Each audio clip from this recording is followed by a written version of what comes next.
বনি ইসরাইলের আমি বড় পয়গম্বর মুসা যখন জান্নাতে যাব কে আমার সাথে জান্নাতি হবে? আল্লাহ বললেন সাহিবুকা ফিল জান্নাতি জাজ্জার, তোমার সাথে জান্নাতে ঢুকবে বনি ইসরাইলের একজন কসাই। কে? কসাই। সুবহানাল্লাহ বলবেন না? একজন কসাই যাবে। মুসা আলাইহিস সালাম বললেন কি রে, আমি এত বড় নবী, কোন নবী যাবে না আমার সাথে, কোন ওলি যাবে না, কোন হাফেজ কোরআন যাবে না, কোন আলেম যাবে না, কসাই যাবে কেন? আল্লাহ বললেন দেখে আসো কেন যাবে এই কসাই। সাইয়েদনা মুসা আলাইহিস সালাম কসাইয়ের দোকানে গেলেন, দেখলেন না কসাইয়ের স্পেশাল কোনো আমন্ত্রণ দেখা যায় না, খালি গোশত কোপায়। কি কোপায়? সারাদিন গোশত বিক্রির পরে বিকেল বেলা সবচেয়ে চমৎকার গোশতের একটা টুকরা নিয়ে কসাই দোকান বন্ধ করে বাড়িতে যায়। সাইয়েদনা মুসা আলাইহিস সালাম ছদ্মবেশে কসাইয়ের পেছনে পেছনে যায়। কসাই ঘরে ঢোকার পরে সাইয়েদনা মুসা আলাইহিস সালাম ঘরে নক করা শুরু করলেন। কসাই দরজা খুলে দেওয়ার পর সাইয়েদনা মুসা আলাইহিস সালাম পরিচয় গোপন করে বলে আমি একজন মুসাফির, আজকে রাতে আপনার ঘরে থাকতে চাই। কসাই বলে আহলান সাহলান মারহাবান তাইয়িবা, আসেন থাকেন, কোনো সমস্যা নেই, পাশের ঘরে বসেন, ওই ঘরে আমার একটু কাজ আছে। পাশের ঘরে যে মাথা থেকে একটা বৃদ্ধা মহিলাকে নামিয়ে নিজ হাতে গোসল করিয়ে গোশত কেটে রান্না করে রুটি দিয়ে মহিলাটারে খাওয়ানোর পর মহিলাটা হাতের মধ্যে আঁচলটা টেনে চোখের পানি ছেড়ে বিড়বিড় করে কি যেন দোয়া করে। সাইয়েদনা মুসা আলাইহিস সালাম শুনতে পেলেন না। ওই মহিলাকে খাওয়ানোর পরে প্লেটের মধ্যে গোশত আর রুটি নিয়ে কসাই যে বলে ও ভাই মুসাফির, এই নেন খাবার, রাতের খাবার খেয়ে আপনি ঘুমিয়ে যান, সকালে আপনি যাবেন আপনার পথে, আমি যাব আমার দোকানে। সাইয়েদনা মুসা আলাইহিস সালাম বলে রাতের খাবার পরে খাবো, আগে বলো ওই মাচার মধ্যে বৃদ্ধা মহিলাটাকে। কসাই বলে এই মহিলাটা ছাড়া এই পৃথিবীতে আমার কেউ নাই, আমি ছাড়া এই মহিলাটার আর কেউ নাই। এই মহিলাটা ওই মহিলা যে আমার 10 মাস পেটে ধরেছে, আল্লাহ এই মহিলাটা আমার জনম দুঃখিনী মা, মা ছাড়া আমার কেউ নাই, আমিও ছাড়া আমার মায়ের কেউ নাই। প্রতিদিন আমি আমার মারে গোসল করাই, নিজ হাতে টাওয়াল দিয়ে গা মুছে দেই, তেল মালিশ করে দেই, গোশত রান্না করে রুটি দিয়ে খাওয়াই, আর আমার মামার জন্য দোয়া করে। সাইয়েদনা মুসা আলাইহিস সালাম বললেন বিড়বিড় করে তোমার মা দুই হাত তুলে কি দোয়া করেছে আমারে বাবা, আমি তো বুঝলাম না। কসাই বলে আমার মা প্রতিদিন খাওয়ার পরে খুশি হয়ে যায়, প্রতিদিন খেয়ে দেয়ে খুশি হয়ে চোখের পানি ছেড়ে আমার জন্য দোয়া করতে শুরু করে। একটা পাগলা দোয়া, বিগত 20 বছর যাবত আমার আম্মা এই দোয়াটা করেন। আমি জানি এই দোয়া কোনোদিনই আল্লাহর কাছে কবুল হবে না। সাইয়েদনা মুসা আলাইহিস সালাম বললেন ও ভাই বলোই না কি দোয়া করে আমারে বলো বলো। কসাই বলে আমার মা বলে আল্লাহুম্মা জাআলনি বিনি জালিসা মুসা ইয়াউমাল কিয়ামা। খাওয়ানোর পরে খুশি হয়ে হাত তুলে আমার মা বলে আল্লাহ আমি আমার ছেলের খেদমতে এত খুশি, আমার ছেলের জন্য আমি হাত তুলে দোয়া করে দিলাম। শুনেছি জামানার বড় পয়গম্বর, বনি ইসরাইলের সবচেয়ে বড় পয়গম্বর হলো মুসা। আমার ছেলে কিয়ামতের দিন বিচার শেষে মুসা যখন জান্নাতে যাবে, আমার ছেলেরও মুসা নবীর সাথে তুমি জান্নাতে ঢুকাইয়া দিও। মুসা নবী যখন জান্নাতি হবে আমার ছেলেরও ঢুকাইয়া দিবা। দোয়া করতে দেরি কবুল হতে। মুসা আলাইহিস সালাম বললেন ঘটনা তো এইখানে, কানেকশনটা তো এই জায়গায়, এই কসাই তো এমনি এমনি আমার সাথী হবে না, এটা মায়ের দোয়ার বরকত। চিল্লায় ঠিক কি না? এই জন্য প্রিয় ভাইয়েরা, মায়ের দোয়া ছাড়া বাবার দোয়া ছাড়া পৃথিবীর কেউ আল্লাহর নবী হতে পারে না, পৃথিবীর কেউ ভালো মানুষ হতে পারে না, সফল হতে পারে না, ক্যারিয়ার সুন্দর করতে পারে না, নেতা হতে পারে না, ব্যবসায়ী হতে পারে না। জীবনে যারাই সফল তাদের সফলতার পেছনে মা বাবার দোয়া ছাড়া নাই। বিশ্বনবী মা বাবার আদর পান নাই, জন্মের আগে বাবারে হারালেন, 6 বছর বয়সে মারে হারালেন। মা বাবা ছাড়া ইতিম হয়ে বিশ্বনবী বড় হলেন। প্রথমে দাদার কাছে, তারপরে চাচার কাছে ইতিম নবী বড় হতে লাগলেন। বিশ্বনবী যখন হুদায়বিয়ার উমরা করতে যাবেন, পথিমধ্যে বিশ্বনবীর মায়ের কবর পড়ল। জায়গাটার নাম ছিল আবওয়া। কি নাম? আবওয়া নামক জায়গায় এসে বিশ্বনবী আল্লাহর কাছে ফরিয়াদ করলেন, আল্লাহ আমি আমার মায়ের কবর জিয়ারত করতে চাই, অনুমতি দেন। বিশ্বনবীর মায়ের নাম কি? তোরা দেখে যা আমিনা মায়ের কোলে মধু পূর্ণিমারি শেখা চাঁদ দোলে যেন উষার কোলে রাঙা রবি দোলে তোরা দেখে যা আমিনা মায়ের কোলে কুল মখলুকে আজি ধ্বনি ওঠে কে লই কালেমা শাহাদাতের বাণী ঠোঁটে কে লই পড়ে দুরুদ ফেরেশতা বেহেশতের দুয়ার খোলে তোরা দেখে যা আমিনা মায়ের কোলে তোরা দেখে যা আমিনা মায়ের কোলে চিল্লায় পড়েন আল্লাহু আকবার। বিশ্বনবী মায়ের কবরের সামনে যখন দাঁড়ালেন 1400 সাহাবাকে নিয়ে প্রত্যেকের গায়ে একটা ইজার একটা রিদা উপরা করবেন। বিশ্বনবী 1400 সাহাবীদের দিকে তাকিয়ে বললেন, ও সাহাবারা, এই যে সামনে পাহাড়ের ছোট্ট টিলাটা দেখতে পাও, এইখানে আমার মা আমিনার কবর। আল্লাহ আমাকে আমার মায়ের কবর জিয়ারতের অনুমতি দিয়েছে, আমি জিয়ারত করব। কিন্তু খবরদার খবরদার, তোমরা কেউ কান্নাকাটি করতে পারবা না। 1400 সাহাবীকে কান্না করতে নিষেধ করে নিজের মায়ের কবরের সামনে দাঁড়িয়ে বিশ্বনবী ছোট্ট বাচ্চার মতো হাউমাউ করে কান্না শুরু করে দিলেন। বিশ্বনবীর চোখের পানি দেখে 1400 সাহাবা কান্না শুরু করে দিল। বিশ্বনবী সাহাবীদের দিকে মুখ ফিরিয়ে বলে, ও সাহাবারা, কাঁদো কেন? তোমাদেরকে না বললাম তোমরা কেঁদো না? সাহাবারা বলল, নবী, আপনাকে আমরা আমাদের কলিজার চাইতে বেশি ভালোবাসি। আপনারা যখন আমরা কান্না করতে দেখি, আমাদের দুটি চোখ আমরা শুকনা রাখতে পারি না। আপনি কাঁদেন তাই আমরাও কাঁদি। বিশ্বনবী বললেন, আদ্রাকাতনি রাহমাতুহা ফাবাকাইতু। আমার মা আমিনা যে আমারে ছোটবেলা আদর করেছে, সোহাগ দিয়েছে, ভালোবেসেছে, ওই আদরের কথা আমার মনে পড়েছে। আমার মা আমিনা আমারে জাইতুনের তেল মালিশ করে দিত। আমার মা আমিনা আমারে জামা পরিয়ে দিত। আমার মা আমিনা তার দুটি ঠোঁট দিয়ে এমন কোনো জায়গা নাই আমার দেহে চুমু দেয় নাই। আমার মায়ের কথা আমার মনে পড়েছে, তাই আমি কেঁদেছি। তোমরা কাঁদো কেন? বিশ্বনবী নিজেও মায়ের কবরের সামনে দাঁড়িয়ে নিজেও ধৈর্য ধারণ করতে পারে না। এজন্য মায়ের দোয়া নেওয়ার দরকার আছে। দাঁড়াই কানে পশ্চিমুল আহমান ফিল জিয়ারান, জিয়ারান নামক জায়গার মধ্যে বিশ্বনবী কুরবানির গোশত বিতরণ করছিলেন। বিশাল লাইন। কুরবানির গোশত মাঝে মাঝে বিতরণ হয় না, লাইন ধরে লোকজন নেয় না, বিশাল বড় লাইন। এই বিশাল লম্বা লাইনে হাজার হাজার মানুষ। এই লাইনের মধ্য থেকে একজন বৃদ্ধা মহিলাকে বিশ্বনবী আলাদা করে নিলেন। এ নিয়ে বিশ্বনবী গায়ের চাদরটা বিছিয়ে বসতে দিলেন, বড় একটা গোশতের প্যাকেট দিলেন। মহিলাটাও বিশ্বনবীর মাথায় হাত বুলিয়ে দোয়া করে দিল। চিল্লায় পড়েন সুবহানাল্লাহ। সাহাবারা বললেন, নবী, হাজার হাজার মানুষ গোশত নেওয়ার জন্য লাইন ধরেছে, কাউরে আপনি লাইন থেকে আলাদা করে নেন নাই। নিজের চাদরের উপর জীবনে কাউরে বসতে দিতে দেখি নাই। কে মহিলা? বিশ্বনবী বললেন, জন্মের আগে আমি বাবা হারিয়েছি। মাত্র 6 বছর বয়সে আমার মা আমিনাকেও হারিয়েছি। মায়ের দুধ আমি খেতে পারি নাই। যে মহিলাটাকে চাদরের উপর বসতে দিলাম, এটা হলো এই বনি সাদ গোত্রের হালিমা, যার বুকের দুধ খেয়ে আমি বড় হয়েছি। হালিমাতুস সাদিয়া, যার বুকের দুধ খেয়ে আজকের এই কর্তাদা নবী আমি মুহাম্মদ। এজন্য মারে বাইরে দুধ মারে সম্মান করেছে, দুধ মার কাছ থেকে দোয়া নিয়েছে বিশ্বনবী। চিল্লায় বলেন ঠিক কি না? এজন্য যুবক ভাইয়েরা যারা আছো, খবরদার, মা বাবার সাথে বেয়াদবি করা যাবে না। আল্লাহ বললেন, আমার দুইটা ফয়সালা। 1 নাম্বার ফয়সালা ইবাদত হবে একজনের, তিনি কে? 2 নাম্বার ফয়সালা ভালো আচরণ করতে হবে মা বাবার সাথে। আল্লাহর ইবাদত করা যেমনি ফরজ, মা বাবার সাথে ভালো আচরণ করাও ফরজ। ঠিক কি না? নাকি মা বাবার সাথে ভালো আচরণ করা একসাথে করা নফল? হ্যাঁ, মা বাবার সাথে ভালো আচরণ করা মনে হয় অপশনাল না? এটা কি অপশনাল না কম্পালসারি? এটা কম্পালসারি। খবরদার, যদি কোনো বেয়াদবি হয়ে থাকে আজকেই মাহফিলের পরে মা বাবার পা ধরে মাফ চাবো, রাজি আছি আমরা? এজন্য খবরদার, মাতা পিতার সাথে ইহসান করতে হবে। ইসলাম হচ্ছে ইটস এ ব্যালেন্সড রিলিজিয়ন, ভারসাম্যপূর্ণ জীবন ব্যবস্থা। সব দায় দায়িত্ব আল্লাহ আমার শুধু ছেলে মেয়েদেরকে দেয় নাই, মা বাবার কিছু দায় দায়িত্ব আছে না? নাই?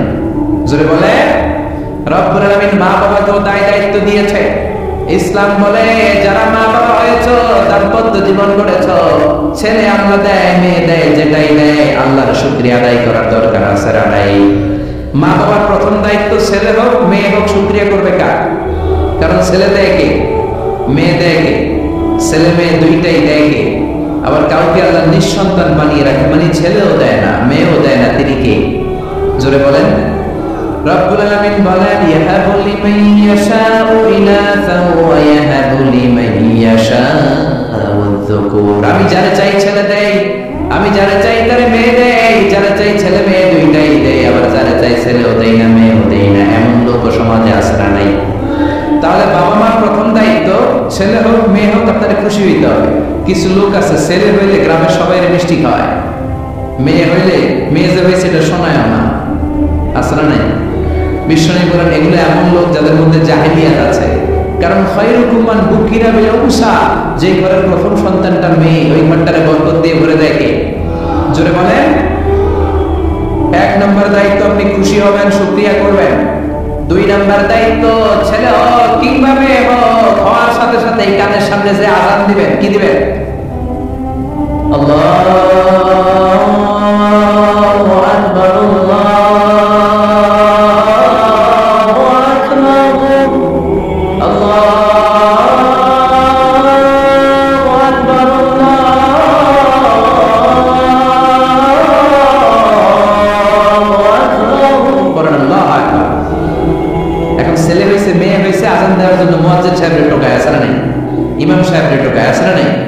বিশ্বনবীর প্রথম নাতিটার নাম ছিল হাসান। দুই নাতি তো, বড় জনের নাম হাসান, ছোট জনের নাম হাসান। জন্ম হওয়ার সাথে সাথে বিশ্বনবী ঘরে ঢুকে দুই কানের মধ্যে হাত লাগিয়ে হাসানের কানের সামনে দাঁড়িয়ে বিশ্বনবী নিজে আযান দিয়েছেন। এই জন্য নিজের ছেলে হলে নিজে আযান দিবেন, অথবা আপনার নাতি হইলে দাদা হিসেবে আপনি আযান দিবেন, আপনার ভাতিজা ভাতিজি হয়েছে চাচা হিসেবে আপনি আযান দিবেন। ইমাম সাহেবের ঢোকানোর দরকার নাই। একজন মুসলমান হিসেবে সবার ভালো করে আযান কেমন জানার দরকার আছে না নাই? তাহলে ছেলে হোক মেয়ে হোক খুশি হবেন, এটা হলো প্রথম দায়িত্ব বাবা মা। যত মায়েরা, আমার মাইকের আওয়াজ যদি আপনাদের কানে যায় মায়েরা শোনেন, আর বাবা যারা এসেছেন মনোযোগ দিয়ে শোনেন। এক নম্বরে বাবা মার দায়িত্ব প্যারেন্টিং, এটা বলে parenting, how to rare up your children, কেমন করে ছেলে মেয়েদেরকে বড় করবেন এই ব্যাপারে ইসলামে দিক নির্দেশনা আছে না নাই? এক নম্বরে ছেলে হোক মেয়ে হোক শুকরিয়া কার? দুই নম্বরে ছেলে হওয়ার সাথে সাথে মেয়ে হওয়ার সাথে সাথে আযানের দরকার আছে না নাই? তিন নম্বরে সপ্তম দিনে ছেলে হোক মেয়ে হোক আকিকা দিবেন। ছেলে হলে দুইটা ছাগল, মেয়ে হলে একটা ছাগল, সপ্তম দিনে দিবেন। কততম দিনে? অনেকে কুরবানির সাথে দেয়, কুরবানির সাথে নয়, সপ্তম দিনে দিবেন। এখন দিতে পারেন নাই পরে কুরবানির সাথে কত সময় দেন ওটা আলাদা কথা, কিন্তু দেওয়ার নিয়ম হচ্ছে সুন্নাহ হচ্ছে সপ্তম দিন। কততম দিন? বিশ্বনবী বললেন কুল্লু গুলামিন রাহিনাতুন বিআকিকা তুযবাহু আনহু ইয়াওমা সাবিঈ, প্রত্যেক বাচ্চাকে আকিকা দিতে হয় তার সপ্তম দিনে। তারপরে ইসাম্মা ফিহি, সপ্তম দিনে তার একটা নাম রাখতে হয়। তারপরে ইফলাকু রাসুহু, তার মাথা কামিয়ে ফেলতে হয়। ছোট ছোট চুল থাকে না, নিউ বর্ন বেবি, নতুন বাচ্চার মাথায় হালকা হালকা পাতলা চুল থাকে, এগুলোকে আপনি আলাদা করে দিবেন, শেভ করে দিবেন। তাহলে সপ্তম দিনের তিন কাজ। এক নম্বরে আকিকা, এক নম্বরে কি? সবাই বলেন। এক নম্বরে, দুই নম্বরের নাম রাখা, দুই নম্বরে কি? কি নাম রাখবেন? ব্রাশ পায়া,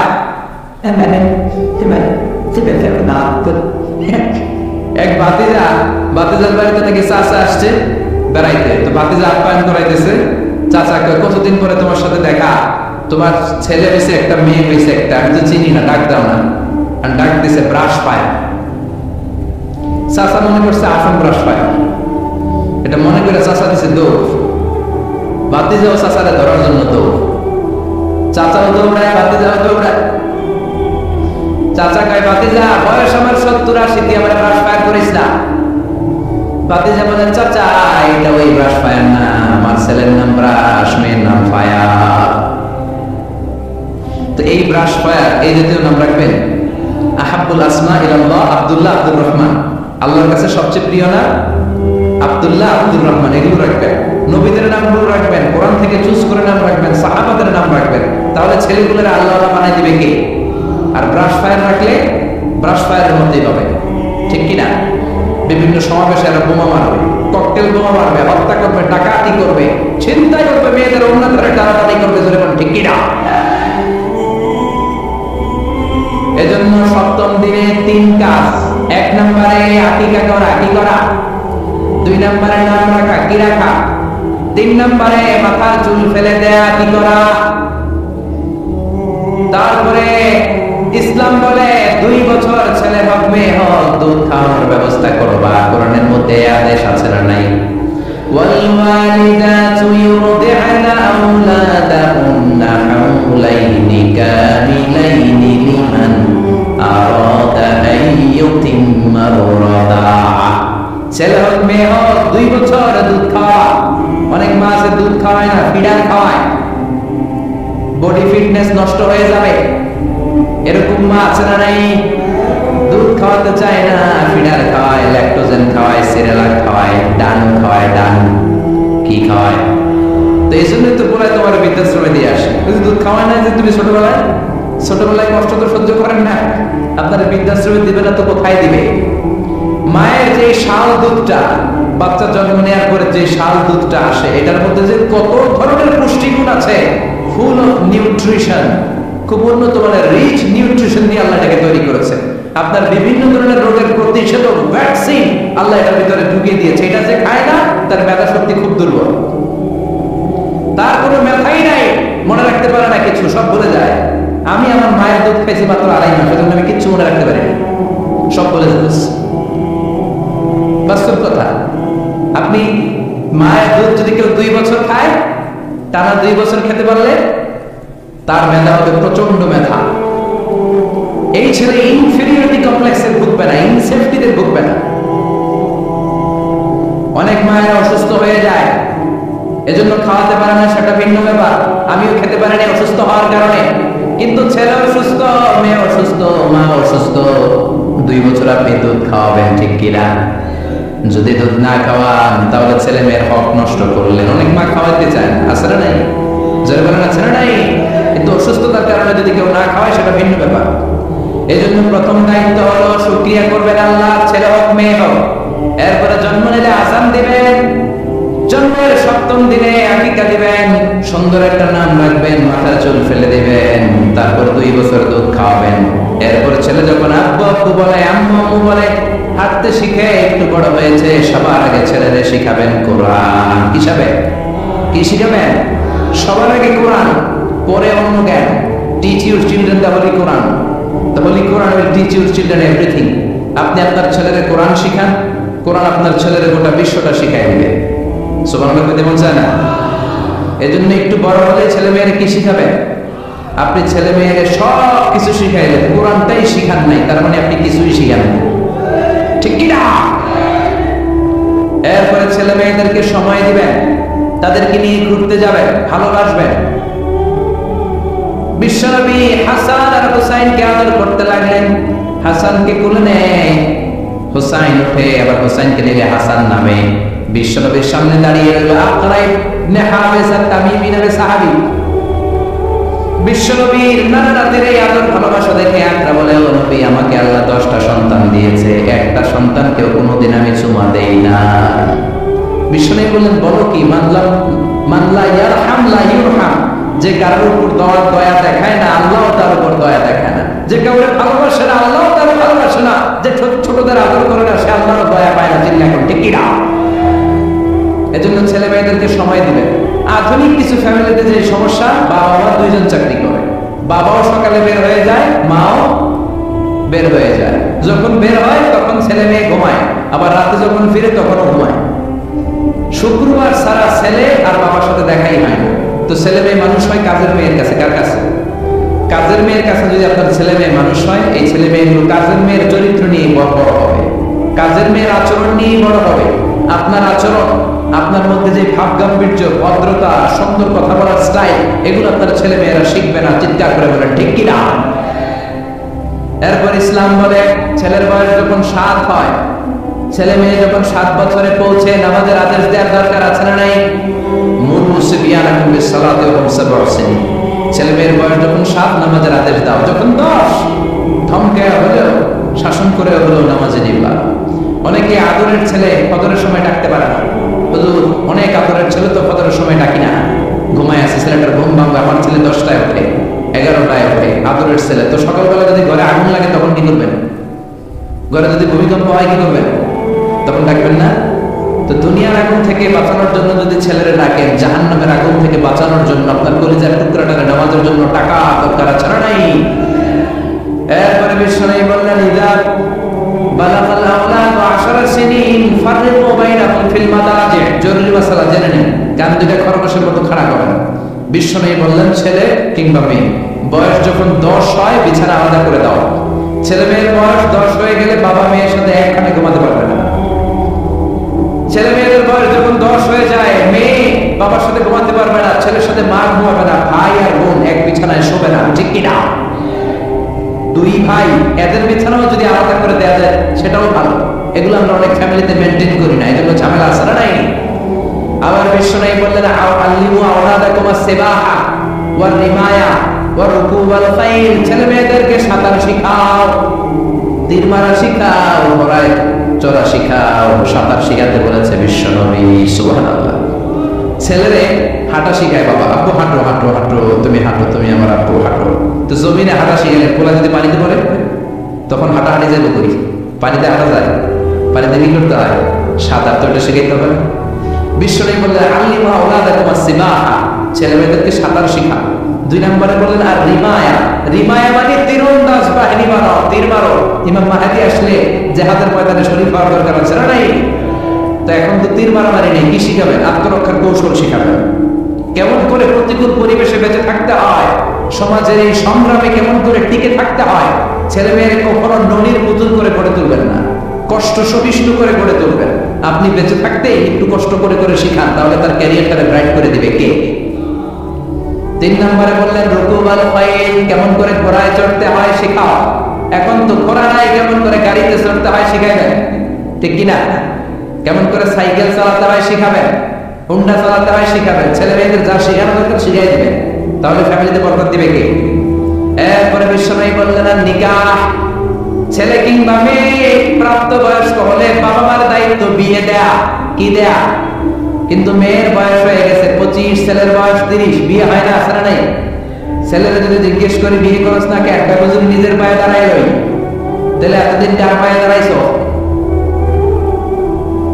আপনার ছেলে আপনার মেয়ে প্রাপ্তবয়স্ক হওয়ার পরে যৌবনের সময়ে যদি কোনো পাপ করে, অন্যায় করে, সময় মতো বিয়ে না দেওয়ার কারণে, তাদের পাপের কারণে ওই পাপের পার্সেন্টেজ গুণা আপনার আমলনামাতেও আছে না নাই? জোরে বলেন, জোরে বলেন। ছেলে মেয়েগুলো এখন চরিত্রহীন আর চরিত্রহীনা হয়ে যাচ্ছে এই পর্নোগ্রাফির ছোবলে, ইউটিউব আর ইন্টারনেটের ছোবলে। ওপেন অ্যাক্সেস একটা শব্দ লিখে ক্লিক করতে দেরি, নেকেড ফিল্মগুলো আসতে দেরি হয় না, চিল্লা এখন ঠিক কি না? এজন্য সময় মতো বিয়ে দিয়ে দেন, উপযুক্ত মেয়ে থাকলে বিয়ের ব্যবস্থা করেন, প্রাপ্তবয়স্ক ছেলে হলে বিয়ের ব্যবস্থা করেন। সময় মতো বিয়ে করায় দিলে সমাজের অপরাধগুলো কমে যাবে, ঠিক কিনা? সর্বশেষ মাতা পিতার প্রতি যে দায়িত্ব আল্লাহ দিয়েছেন সেটা হচ্ছে আল মিরাস। কোরআনের দেয়া পদ্ধতি অনুযায়ী সম্পদ বন্টন করতে হবে। কার আইন? চিৎকার করে বলবেন, আইনটা কার? এজন্য রব্বুল আলামিন বলেন, ইউসিকুমুল্লাহু ফি আওলাদিকুম লিয-যাকারি মিসলু হাযযিল উনসায়াইন। আল্লাহ বললেন, দুনিয়ার সব আমাদের জন্য স্পেশাল ভাবে আমি ওয়াজ করে দিলাম, ছেলের সম্পদের যতটুকু দিবা মেয়েরে দিবা অর্ধেক। কারণ ছেলেরে 10 লাখ দিলে মেয়েরে কয় লাখ? ছেলেরে 20 কানি জমি দিলে মেয়েরে বিধান টাকা উল্টাপাল্টা করা যাবে? তাহলে ছেলে মেয়েদের জন্য যেমনি আল্লাহ ফরজ করে দিলেন ওয়াবিল ওয়ালিদাইনি ইহসানা, আল্লাহর ইবাদতের পরে মাতা পিতার খেদমত করবা, ইহসান করবা, মাতা পিতাদের উপরও এই নিয়মগুলো আবশ্যক করে দিয়েছে কে? চিল্লায় বলেন। এজন্য ছেলে মেয়েরা পালন করবে তাদের দায়িত্ব, মাতা পিতারা দায়িত্ব পালন করবে তাদের দায়িত্ব। তাহলে সমাজকে জান্নাতের সমাজ বানাই দিবে কে? চিল্লায় বলেন কে? আল্লাহ বললেন, আমার প্রথম ফয়সালা ইবাদত হবে শুধু আমি আল্লাহ। 2 নম্বর ফয়সালা ওয়াবিল ওয়ালিদাইনি ইহসানা, ইহসান হবে মাতা পিতার সাথে, মানে ভালো আচরণ হবে মাতা পিতার সাথে। বুঝা গেল ইবাদত হবে আল্লাহ, ইহসান হবে মাতা পিতা। আল্লাহর সাথে, আল্লাহর জন্য আপনি ইবাদত করবেন আর মাতা পিতার প্রতি আপনি ইহসান করবেন। ইহসান মানে সদাচরণ, ইহসান মানে খেদমত, ইহসান মানে তাদের জন্য খরচ করা, ইহসান মানে আপনার সব সম্পদ তাদের পায়ের সামনে, আপনার সব ক্ষমতা তাদের পায়ের সামনে বিলিয়ে দেয়া, বিছিয়ে দেয়া। চিল্লায় এখন ঠিক কিনা? এজন্য আল্লাহ বললেন আমার 2 নম্বর ফয়সালা ওয়া বিল ওয়ালিদাইনি ইহসানা, মাতা পিতার সাথে ইহসান করবা। আমরা বললাম আল্লাহ আপনার জন্য ইবাদত হবে এটা আমরা বুঝলাম, মাতা পিতার সাথে ইহসান কেমন করে হবে এটা আমরা বুঝলাম না। আল্লাহ বললেন ইহসান কাকে বলে যদি না বোঝো তাহলে বুঝে নাও, ইম্মা ইয়াবলুগান্না ইনদাকাল কিবারা আহাদুহুমা আও কিলাহুমা ফালা তাকুল লাহুমা। আল্লাহ নিজেই ইহসানের ব্যাখ্যা দিচ্ছেন। আল্লাহ বললেন ইহসানের প্রথম তাফসীর হলো আব্বা আম্মা একজন কিংবা দুইজন যখন বার্ধক্যে উপনীত হয়ে যায়, যখন বয়সে পৌঁছে যায়, খবরদার তাদের কোনো কাজে তুমি নাক ছিটকাতে পারবা না, তাদের কোনো কাজে নাক ছিটকাতে পারবা না, তাদের কোনো কাজে এবং কি রূপ শব্দটাও বলা যাবে না। চিল্লা এখন ঠিক কিনা? কারণ আমরা যখন ছোট ছিলাম বাবা মারে কষ্ট দিয়েছি কি দেই নাই? আপনার কত বছর আগের ঘটনা মনে আছে? আপনার বয়স যখন 3 তখন আপনি কি করছিলেন মনে আছে? তো ওইটাই যদি মনে না থাকে, বয়স যখন 2 ছিল ওগুলো মনে আছে? বয়স যখন 1 ছিল ওগুলো মনে আছে? জ্বালাতনটা তো ওই সময় বেশি করছে। চিল্লাই কর ঠিক কিনা? শীতের রাত, আমাকে নিয়ে আমার মা ঘুমানো, আমাকে রেখেছে ডান দিকে, পেশাব করে ডান পাশটা আমি ভিজিয়ে দিয়েছি। আমার মা আমাকে ঘর থেকে বের করে দেয় নাই, শীতের রাতে বাম দিকে আমাকে শোয়ালো। কনকনে মাঘ মাসের শীতের রাতে বাম পাশটাতেও পেশাব করে ভিজিয়ে দিলাম, আমার মামারে ঘর থেকে বের করে দেয় নাই। আমার মা তার বুকের মাঝখানে রেখে ঘুমাতে শুরু করেছে। মাঘ মাসের শীতের রাত, রাত 3টার দিকে পেশাব করে মায়ের বুকটাও আমি ভিজিয়ে দিয়েছি, জামাটাও ভিজিয়ে দিয়েছি। মা 3টার দিকে উঠে নতুন শাড়ি পরে, নতুন জামা পরে, আগের ভিজা পেশাব মাখানো জামাটাকে চেঞ্জ করে আবার আমাকে নিয়ে ঘুমিয়েছে, আমাকে ঘর থেকে বের করেছে নাকি? জোরে বলে। এজন্য আল্লাহ বুঝাতে চাইলেন গোলাম, ছোট্ট বাবা যেমনি কষ্ট দিয়েছো, মা বাবা রেগে যায় নাই, তোরে লাথি মেরে ঘর থেকে তাড়ায় দেয় নাই, তোরে এতিমখানায় দেয় নাই। মা বাবা বয়সে যখন উপনীত হয়ে যায়, বার্ধক্যে যখন পৌঁছে যায়, ওই মা বাবারে খবরদার বৃদ্ধাশ্রমে দিয়ে আসবি না। বৃদ্ধাশ্রম বাংলাদেশে আছে না নাই? ছেলে আমার মস্ত মানুষ, মস্ত অফিসার, মস্ত ফ্ল্যাটে যায় না দেখা এপারে ওপার, নানান রকম জিনিস আর আসবাব দামি দামি, সবচেয়ে কম দামি ছিলাম একে মাত্র আমি। ছেলেরা আমার প্রতি অগাধ সম্ভ্রম, আমার ঠিকানা তাই বৃদ্ধাশ্রম। ঠিক না? অনেক কপাল পোড়া আছে, ডাকাত আছে।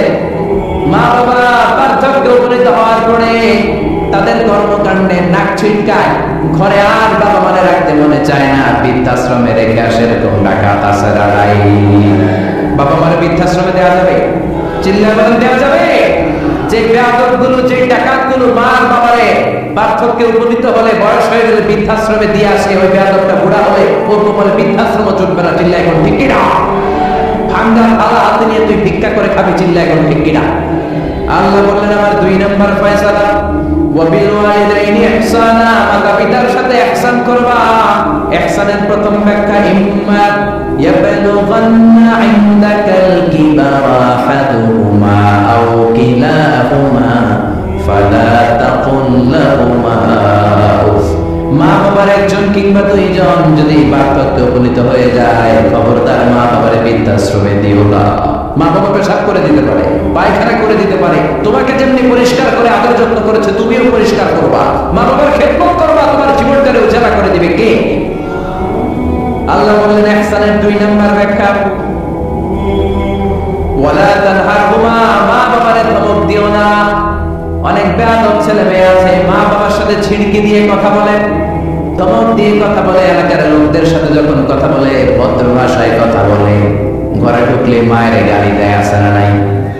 বাবারে ডাকে বুড়া, মারে ডাকে বুড়ি, আছে না নাই? তুমি কেমন করে মায়ের বুড়ি ডাকো, বাবারে বুড়া ডাকো? তোমার বাপ মা তো বুড়া হয়েছে তোমার কারণে। তোমারে মানুষ করতে যে তোমার মা বাবা তাদের জীবন যৌবন হারিয়েছে, তোমার মানুষের মতো মানুষ করতে যে তারা তাদের জমি হারিয়েছে, তোমার বিদেশ পাঠাতে যে তারা তাদের ভিটেমাটি হারা হয়েছে। যেই বাবা মা তোমার জন্য সব কিছু ছেড়েছে, খবরদার ফালা তানহারহুমা, ওই বাবা মারে ধমক দিবা না। কার কথা? চিন্তা করেন কার? এরপর আল্লাহ বললেন ওয়ালা তানহারহুমা ওয়া কুল লাহুমা কওলান কারীমা, তাদেরকে ধমক দিবা না, বরং তাদের সাথে ভালো আচরণ করবা, কোমল ভাষায় কথা বলবা।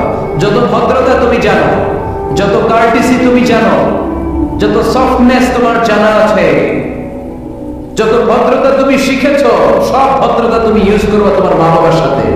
যত কোমল ভাষা তুমি জানো, যত শুদ্ধ কথা তুমি জানো, সব তোমার মা বাবার জন্য তুমি ইউজ করবা। চিল্লাই কোন ঠিক না? এরপরে রব্বুল আলামিন বললেন ওয়াফিদ লাহুমা জানাহাদ দুল্লি মিনার রাহমাতি ওয়া কুর রাব্বিরহামহুমা কামা রাব্বায়ানি সগীরা, তাদের জন্য রহমতের ডানা বিছিয়ে দাও। তোমার যত ক্ষমতা আছে মা বাবার পায়ের সামনে ঢেলে দাও, যত অর্থ আছে তাদেরকে তুমি বিলিয়ে দাও।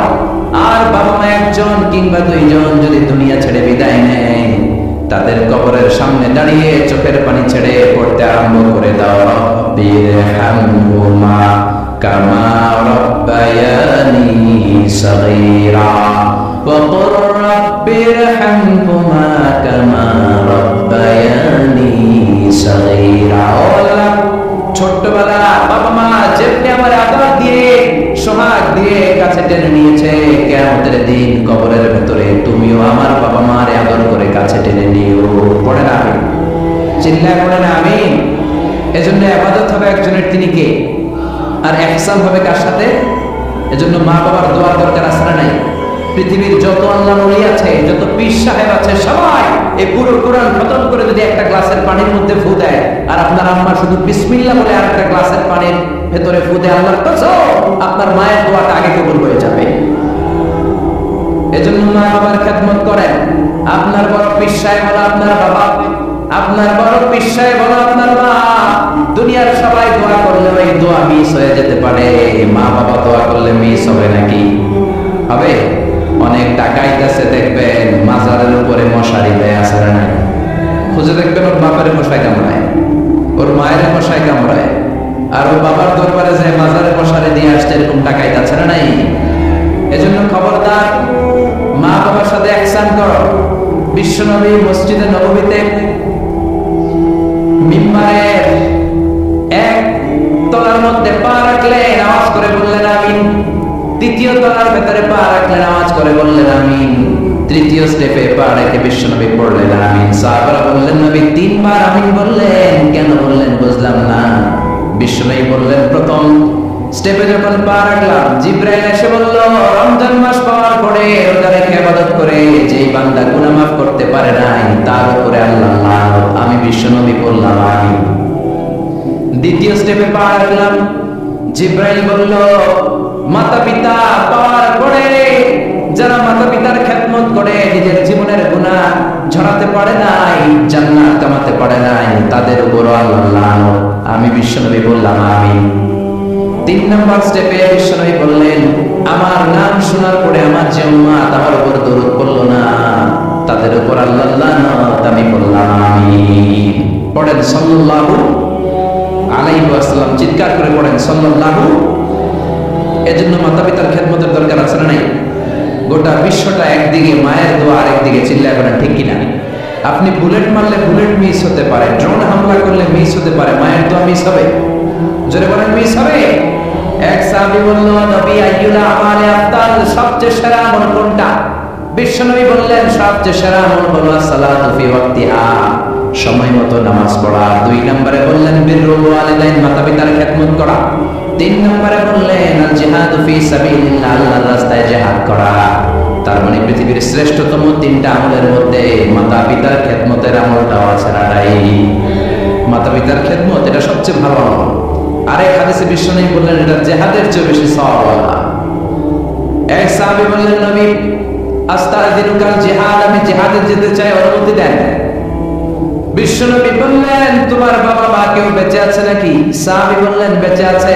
বিশ্বনবী বললেন ফাফিহিমা ফাজাহিদ, যাও বাবা মার খেদমত শুরু করে দাও। বাবা মার খেদমত করলে ঘরে বসেই জিহাদের সওয়াব পাবা, ঘরে বসেই জিহাদের সওয়াব পাওয়া যাবে। রিদার রাব্বি ফি রিদাল ওয়ালিদ ওয়া সাকাতুহু ফি সাকাতিল ওয়ালিদ। বাবা মা খুশি তো আরশের মালিক খুশি, বাবা মা না খুশ তো আরশের মালিকও না খুশ। চিল্লায় কোন ঠিক কি না? এজন্য বিশ্বনবী বলতেন তোমাদের প্রত্যেকের ঘরের ভেতরে দুইটা জান্নাত আছে, কারণ জান্নাতে দুইটা স্পেশাল দরজা আছে। একটা দরজার নাম হলো আল-আব মানে আব্বা, আর একটা দরজার নাম হলো আল-উম মানে আম্মা। একটা দরজার নাম বাবা আর একটার নাম মা। এজন্য বিশ্বনবী বলেন এই দুইটা দরজার সাথে তোমরা কি আচরণ করবে তোমাদের ডিসিশন। হুমা জান্নাতুকা ওয়া নারু, বাবা মাই তোমার জান্নাত, বাবা মাই তোমার জাহান্নাম। বাবা মার সাথে ভালো আচরণ করলে 8টা জান্নাতের দরজা তোমার জন্য খুলে দিবে কে? আর খারাপ আচরণ করলে জাহান্নাম আছে না নাই? তোমার বাবা মা যদি কাফের হয়, হিন্দু হয়, বৌদ্ধ হয়, তারপরও ভালো আচরণ করবা, ঠিক কি না? বাংলার জমিনে এরকম অনেক হিন্দু ফ্যামিলি আছে, হিন্দু ইয়াং ছেলে মুফাসসিরে কোরআনের তাফসীর শুনে হাতে হাত রেখে কালিমা পড়ে মুসলমান হয়ে গেছে, আছে না নাই? কিন্তু মা তো মুসলমান হয় নাই, বাবা তো মুসলমান হয় নাই, বাপ মা হিন্দুই রয়ে গেছে। তো বাপ মা হিন্দু, ছেলে মুসলমান, তুমি কি বাবার সাথে খারাপ আচরণ করতে পারবা? কথা বলেন। মা বাবা হিন্দু হোক, নাস্তিক হোক, বৌদ্ধ হোক আর খ্রিস্টান হোক, মা বাবার দোয়া নিতে হবে, আশীর্বাদ নিতে হবে। চিল্লায় কর ঠিক কি না? বিশ্বনবী শালী নাম কি বলেন তো, কেউ জানেন বিশ্বনবী শালীর নাম কি? আসমা। মাশাআল্লাহ, আসমা বিনতে আবি বকর বিশ্বনবীর শালী। উনি মুসলিমা কিন্তু ওনার মা ছিল মুশরিকা। বিশ্বনবীরে বললেন নবী আমি মুসলিমা কিন্তু আমার মা মুশরিকা কাফেরা, এখন আমি কি করব? আমার মায়ের সাথে কি ভালো আচরণ করব নাকি? বিশ্বনবী বললেন খবরদার, মা মুশরিক হোক কাফের হোক তারপরে তোমার মা, ঠিক কি না? সলিহা দোয়া দাও, ভালো আচরণ করো, সম্পর্কটারে মিলায় রাখো, তোমার জান্নাতে ঢুকাই দিবে কে? 3 জিনিসের দিকে তাকালেই সওয়াব। 3টা জিনিসের দিকে তাকানোর সাথে সাথে আপনার আমলনামায় সওয়াব দিবে কে? 1 নম্বর নাযারিল কোরআন, কোরআনের দিকে যখন নজর করে তাকাবেন আপনার আমলনামায় সওয়াব দিবে কে? সুবহানাল্লাহ বলতে মনে চায় না? 2 নম্বরে কাবা, কাবার দিকে তাকালে সওয়াব দেয় কে? 3 নম্বরে নাযার ইলা ওয়াজহিল ওয়ালিদাইন, মাতা-পিতার চেহারার দিকে নজর করে তাকালে সওয়াব দেয় কে? এজন্য বিশ্বনবী বললেন সালাসু দাওয়াতিল মুস্তাজাবা, 3 ব্যক্তির দোয়া কোনদিন আল্লাহ ফিরায় না। 1 নম্বরে দাওয়াতুল মুসাফির, মুসাফিরের দোয়া। আপনি সফর করেন না মাঝে মাঝে, কক্সবাজারে যাচ্ছেন, সিলেট যাচ্ছেন, এই যে গাড়ির মধ্যে বসে আছেন, ওই সময় আপনি দোয়া করবেন বেশি বেশি। এই সফর অবস্থায় দোয়া করলে ওই দোয়া কবুল করে কে? 2 নম্বরে দাওয়াতুস সাইম, রোজা রেখে দোয়া করলে কবুল করে কে? 3 নম্বরে দাওয়াতুল ওয়ালিদাইনি ওয়ালাদিহি, মাতা পিতা যখন চোখের পানি ছেড়ে হাত 2টা তুলে আল্লাহর কাছে ছেলে মেয়েদের জন্য দোয়া করে, ওই দোয়াটাও কবুল করে কে? এজন্য সবার আগে দোয়া চাইবেন মা বাবার কাছে। কার কাছে? আমাদের কাছে অনেকে দোয়া চায়, আমরা বলি আরে তোমার মায়ের কাছে চাও, তোমার আব্বার কাছে চাও। আমার দোয়া তোমার জন্য কবুল হতেও পারে, নাও হতে পারে, কিন্তু তোমার মা তো তোমার জন্য মুস্তাজাবুদ দাওয়া, তোমার বাবা তো তোমার জন্য মুস্তাজাবুদ দাওয়া। তোমার মা হাতটা তোলার সাথে সাথেই কবুল। চিল্লায় বল সুবহানাল্লাহ। একজন বাবা এবং মা ছেলে মেয়েদের জন্য কতটা কষ্ট সহ্য করে, কতটা জ্বালা যন্ত্রণা সহ্য করে, বাবা মা না হওয়ার আগে এটা কেউ বুঝবে? আপনি শুধু ওয়াজ শুনতে পারবেন, কিন্তু বুঝবেন তখন যখন একটা ছেলে হবে, যখন একটা মেয়ে হবে, ঠিক কি না? এজন্য বিশ্বনবী বলতেন আল জান্নাতু তাহতা আকদামি উম্মাহাতিকুম, ও দুনিয়ার মানুষেরা শোনো শোনো, যেই জান্নাতের জন্য তোমরা পাগল, যেই জান্নাতের বর্ণনা শুনলে তোমাদের হৃদয় ঠান্ডা হয়ে যায়, যেই জান্নাতে যাওয়ার জন্য তোমরা ইবাদত করো, ওই জান্নাত থাকে তোমাদের মায়ের পায়ের তলায়। এই দুনিয়ার পুরুষ মানুষদের পায়ের নিচে থাকে জুতা, জুতার নিচে থাকে বালি, আর এই দুনিয়ার এক একটা মহিলার পায়ের নিচে থাকে তার ছেলে মেয়েদের জান্নাত।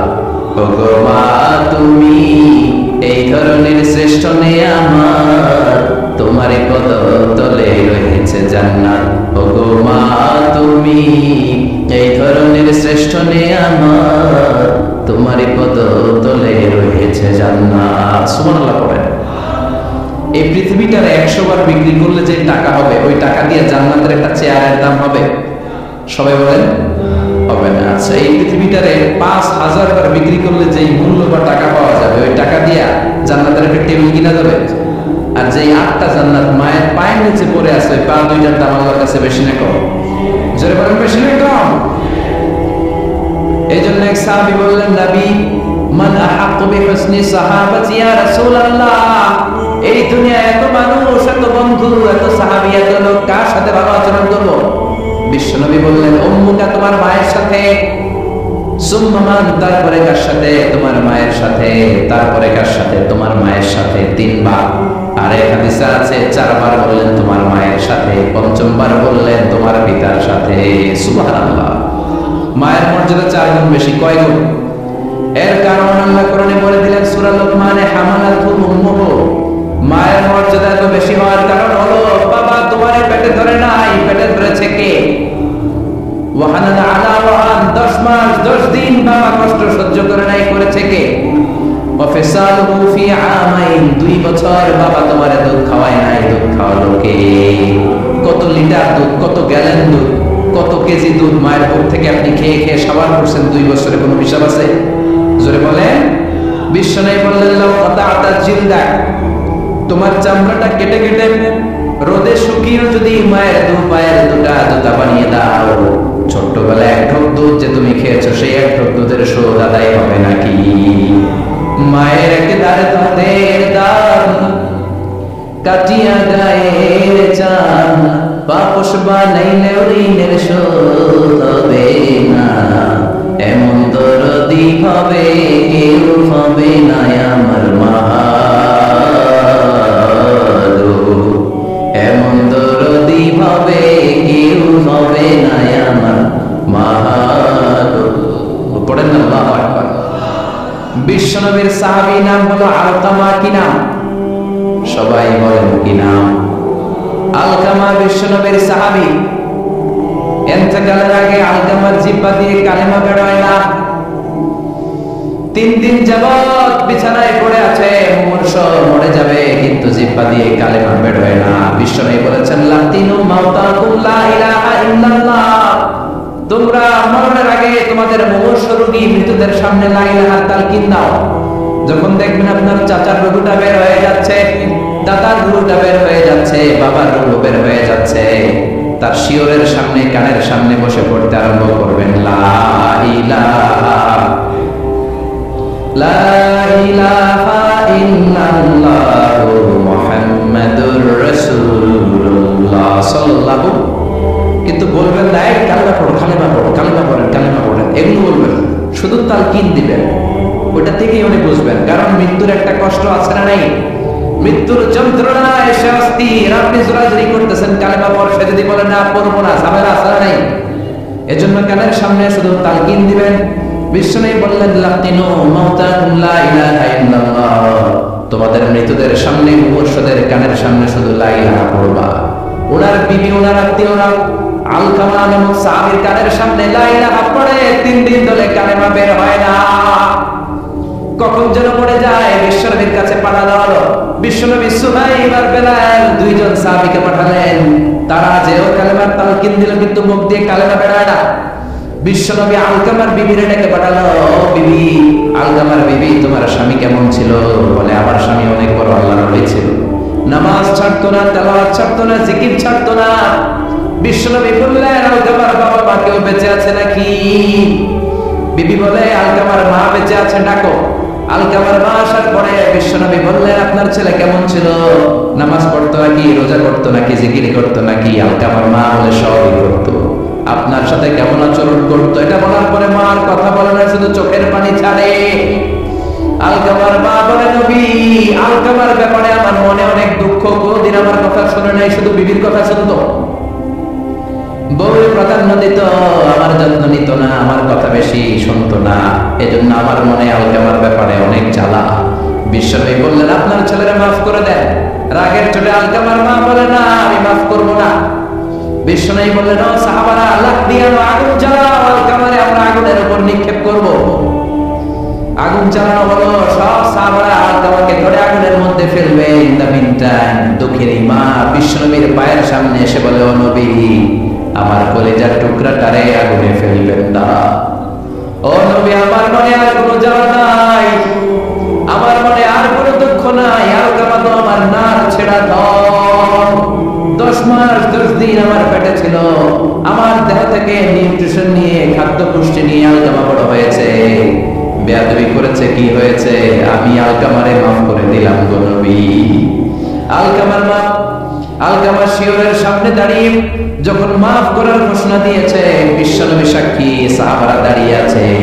আলকামা চিৎকার করে করতে আরম্ভ করলো, লা ইলাহা ইল্লাল্লাহু মুহাম্মাদুর রাসূলুল্লাহ সাল্লাল্লাহু আলাইহি ওয়াসাল্লাম। আল কালিমা তাইয়্যিবা চিৎকার করে পড়ার সাথে সাথে তার রূহ কবজ হয়ে গেল। চিল্লায় পড়েন আল্লাহু আকবার। এজন্য মায়ের দোয়া বড় দোয়া, বাবার দোয়া বড় দোয়া। মা বাবা দোয়া করলেও কবুল, বদদোয়া করলেও কবুল। মা বাবার শুধু যদি দোয়াটাই কবুল হতো তাহলে টেনশন নাই, দোয়া করে না তো কি হয়েছে। কিন্তু বদদোয়া করলেও কবুল করে নেয় কে? দোয়া করলেও কবুল, বদদোয়া করলেও। সাইয়েদনা ইব্রাহিম আলাইহিস সালাম, সাইয়েদনা ইসমাঈল আর হাজরাকে, আরবিতে নাম হলো হাজার, রেখে গেলেন মক্কায়। ওনার বিবি হাজরা ইন্তেকাল করলো, ছোট্ট দুধের শিশু, ওনার পায়ের ধাক্কায় জামজামের পানি বের হলো, বড় হতে লাগলেন। শৈশব পেরিয়ে কৈশোর, কৈশোর পেরিয়ে যৌবন, তাগড়া যুবক। তখন জুরহুম নামক একটা কওমের একটা মেয়েকে তিনি বিয়ে করলেন। বিয়ে করে সুখের সংসার শুরু করলেন। আল্লাহর আদেশে অনেক পরে সাইয়েদনা ইব্রাহিম তার কলিজার টুকরা ইসমাইলের বাড়িতে বেড়াতে গেল। কার বাড়িতে? কে গেল বেড়াতে? সাইয়েদনা ইব্রাহিম বেড়াতে গেলেন। যাওয়ার পরে দেখে সাইয়েদনা ইসমাইল ঘরে নাই। দরজার বাইরে থেকে সালাম দিলেন, আসসালামু আলাইকুম। এটা কিন্তু প্রামাণ্য বর্ণনা দিচ্ছে আমি বুখারী থেকে, বুখারীর বর্ণনা, এটা গল্প না। দরজার বাইরে থেকে সালাম দিলেন, আসসালামু আলাইকুম। ভেতর থেকে কর্কশ গলায়, ঝাঁঝালো কণ্ঠে, কণ্ঠের মধ্যে কোনো মায়া নাই, দয়া নাই, এরকম একটা কণ্ঠের মেয়ে উত্তর করে বলল, ওয়ালাইকুমুস সালাম। সাইয়েদনা ইব্রাহিম জিজ্ঞেস করলো, কাইফা হালুকি ইয়া উম্মি, ও মা তুমি কেমন আছো? মেয়ে কয়, বেশি ভালো না। সংসার কেমন চলে? সুবিধা না, খাওয়া দাওয়া ঠিক মতো হয়নি, না কিচ্ছু হয় না, আমনে কেনা? সাইয়েদনা ইব্রাহিম বলে, আমি কে তোমার জানার দরকার নাই। ইদা জাআ যাওজুকি মিনাল গাবা, স্বামী যখন তোমার বন থেকে শিকার করে ফিরবে, ফাকরাই আলাইহিস সালাম, তোমার স্বামীরে আমার পক্ষ থেকে একটা সালাম দিবা। ও মুরিহি ইয়াগাইরা আতাবাতা বাবিহি, বলবা ঘরের দরজার চৌকাঠটা যেন পাল্টে ফেলে। সাইয়েদনা ইব্রাহিম চলে গেলেন। বিকেল বেলা জঙ্গল থেকে শিকার করে সাইয়েদনা ইসমাঈল ঘরে ফিরলেন। ঘরে ফেরার পর বিবি বলে, একটা বুড়া আইছিল। বুড়া কে আইছিল? সাইয়েদনা ইসমাঈল বলে, বুড়া? বুড়া মানুষ আবার আমার ঘরে আসলেন কেন? আসছে আপনারা সালাম দিছে, ওয়ালাইকুম আসসালাম। আর কি বলছে? বলেছে আপনি যেন ঘরের দরজার চৌকাঠ পাল্টে ফেলেন। অমিয়া চোর বোঝে চোরের সিগন্যাল, পুলিশ বোঝে পুলিশের সিগন্যাল, নবী বোঝে নবীর সিগন্যাল, ঠিক কিনা? সাইয়েদনা ইসমাঈল তো বুঝে ফেললেন, কিরে ঘরের দরজার চৌকাঠ পাল্টে ফেলো, এরকম রূপক কথা, মেটাফরিক্যাল ইঙ্গিত দুনিয়ার সাধারণ মানুষ দিতে পারে না। চিৎকার দিয়ে বিবিরে বললেন, ও কপাল পুড়ি, তুই কি করলি? নিজের কপাল পুড়লি, নিজের কপালে নিজে কুড়াল দিলি। যেই লোকটারে বুড়া বুড়া বলে সম্বোধন করলি, ওই লোকটার কেউ নয়, আমার জন্মদাতা পিতা, এই জামানার সবচেয়ে বড় পয়গম্বর ইব্রাহিম খলিল। আমার বাবা যে সিগন্যাল দিয়েছে এটা তো গ্রিন সিগন্যাল না, এটা রেড সিগন্যাল। তার মানে তোর তালাক দিতে বলেছে, গেট আউট, গেট আউট, ডিভোর্সিও তালাক দিয়ে দিলাম, যা না। আপনার আব্বা যদি বলে তোমার বউরও তালাক দিয়ে দাও, দিয়ে দিবেন নাকি? এবার দিয়ে দেন না। আপনার বাবাও বাবা, ইসমাইলের বাবা ইব্রাহিমও কথা বলেন। সাইয়েদনা ইব্রাহিম ছিলেন আল্লাহর জালালাতার পয়গম্বর। আকাশ থেকে ওহী আসছে, নবীরা কথা বলে, মন গড়া নবীরা কিছু বলে না। আপনার বউ, আপনার বউকে যদি আপনার বাবা বলে তোর বউরে তালাক দে, দিয়ে দিয়ে না, বাবা কি করবেন? বুঝাবেন, বাবারও বুঝাবেন, বিবিরও বুঝাবেন, ঘরের ভিতরে সংলাপ করবেন, সমঝোতা করবেন। আমাদের দেশের দুই নেত্রী সংলাপ করে না তো কি হয়েছে? আমরা করব, আমরা ঘরে ঘরে সংলাপ করব, সমঝোতা করব, ঠিক কিনা? মিলায় দিবেন, মিলায় দিলে বরকত আসরে নাই। কেউ ঝগড়া লাগলে মিলাবেন, মারামারি লাগলে মিলাবেন। কেউ যদি আরেকজনকে মারতে যায় অত্যন্ত হয়, মিলায় দিবেন। যারা মিলায় দেয় তাদের মর্যাদা বাড়ায় দেয় কে? কিন্তু সমাজের কিছু দুষ্ট চরিত্রের লোক আছে, দুইজন যদি মারামারি লাগে আরো লাগায়া দেয়, আছে না নাই? আগুন লাগলে আপনারা কি ঢালেন? অনেকে তেল ঢালে, আছে না নাই? এখন আগুন লাগলে কি তেল ঢালবেন না পানি ঢালবেন? মিলাই দিবেন। বউরাও বুঝাবেন, বাবারাও বুঝাবেন, দুইজনকে বুঝায় আস্তে ধীরে আগাবেন। তালাক তো অনেক পরের কথা। ইসলামের যে অনুশাসন যদি আমরা মেনে চলি, কোনোভাবেই তালাক হবে না। স্বামীকে আল্লাহ কিছু দায় দায়িত্ব দিয়েছেন, স্ত্রীকে আল্লাহ কিছু দায় দায়িত্ব দিয়েছেন। এই দুইটা দায়িত্ব যে কত গুরু দায়িত্ব, গোটা বিশ্বব্যাপী এই দায়িত্বের মধ্য দিয়ে বিশ্বটা চলে। পৃথিবীর প্রথম স্বামী ছিলেন সাইয়েদনা আদম, পৃথিবীর প্রথম বউ ছিল হাওয়া। সেখান থেকে স্বামী স্ত্রীর এই জীবন আছে না নাই? স্বামী আর স্ত্রী বানায় যেজন মিস্ত্রি, সে বড় আজব কারিগর, ঠিক কি না? স্বামী আর স্ত্রী বানায় যেজন মিস্ত্রি, সে বড় জটিল কারিগর। এজন্য এই সম্পর্কটা বড় ভয়ঙ্কর সম্পর্ক, এটাকে মিলিয়ে রাখতে হবে। তালাকের সিস্টেম হচ্ছে, প্রথমে আপনি ফাইদুহুন্না, কোরআন বলে আপনি প্রথমে স্ত্রীকে ওয়াজ করবেন। ঝগড়া হলে কি করবেন? ঘরে ওয়াজ নাই, আছে মারামারি, আর কি লাগি ওয়াজ করবেন। ওয়াজের কাজ হচ্ছে না, বোঝানোর চেষ্টা করবেন, বুঝে না। এরপর আল্লাহ বললেন ওয়াজুরুহুন্না ফিল মাদাজি', বিছানা আলাদা করে দাও, তুমি এক রুমে ঘুমাবা, তোমার বিবিরে দিবা আরেক রুম। কিছুদিন বিচ্ছেদ চললে ওই বিবির অন্তরে ভালোবাসা তৈরি করে দিবে কে? সুবহানাল্লাহ পড়েন। এখন ওয়াজ করলেন, বুঝাইলেন, বুঝে না। বিছানা আলাদা করলেন, তাও শোনে না। এবার ওয়াদ্রিবুহুন্না, কোরআন বলল বউরে শাসন করো। অনেকে বলে বউরে পিটাও, না, পিটানোর কথা বলে নাই। ওয়াদ্রিবুহুন্না মানে তাদেরকে শাসাও, শাসন করো। মুফাসসিররা এটা তাফসীর করতে যে হয়রান হয়েছে, কি দিয়ে পিটাবে? কোন মুফাসসির কয় খেজুরের ছোট ডালা দিয়ে এরকম বাড়ি মারবে, আর বলবে ভালো কথা কই ধরছ না কেন? অনেকে বলবে, অনেক মুফাসসির বলেছে মেসওয়াক দিয়ে বাড়ি মারবে, তোমার এত বোঝাই বুঝো না কেন? দুইটা ছেলে মেয়ে হয়েছে আমাদের, এত সুন্দর সংসার, হানিমুন করেছিলাম কক্সবাজারে, স্মৃতিগুলো কি তোমার মনে পড়ে না? তুমি আমার কৈতনি, তুমি আমার টুনটুনি, তুমি আমার সোনামণি, এগুলো কয়ে বুঝাবেন। এরপরও মানে না। অনেক মুফাসসির কইছে বালিশ দিয়ে পিটাবেন, কোন বালিশ দিয়া, যাতে হাত পা না ভাঙে। ওয়াদ্রিবুহুন্না, অনেক ডাকাইতেছে লাঠি দিয়ে পিটায়, আছে না নাই? ইসলাম বলে না, না পরিবনা না হলে প্রথম স্টেপ ওয়াজ করো, বুঝাও। 2 নম্বরে বিছানা আলাদা করে দাও, তারপরে মানে না। 3 নম্বরে ওয়াদ্রিবুহুন্না মানে শাসন করো, যার যেরকম দরকার এরকম শাসন করবেন, তাতেও হয় না। তারপরে ফাবাসু হাকামান মিন আহলিহি হাকামান মিন আহলিহা, এই 3টা স্টেপেও কাজ হয় না। আপনার মুরব্বিদের ডাকবেন, সালিস, মেয়ের পক্ষের মুরব্বিদের ডাকবেন, 2 পক্ষের বেআইনরা মিলে মিলছিল করে দেওয়ার চেষ্টা করবে, তাতেও কাজ হয় না। 4টা স্টেপ শেষ, 5ম স্টেপ হলো তালাক। আর আমরা দৌড়ে এই 3 তালাক।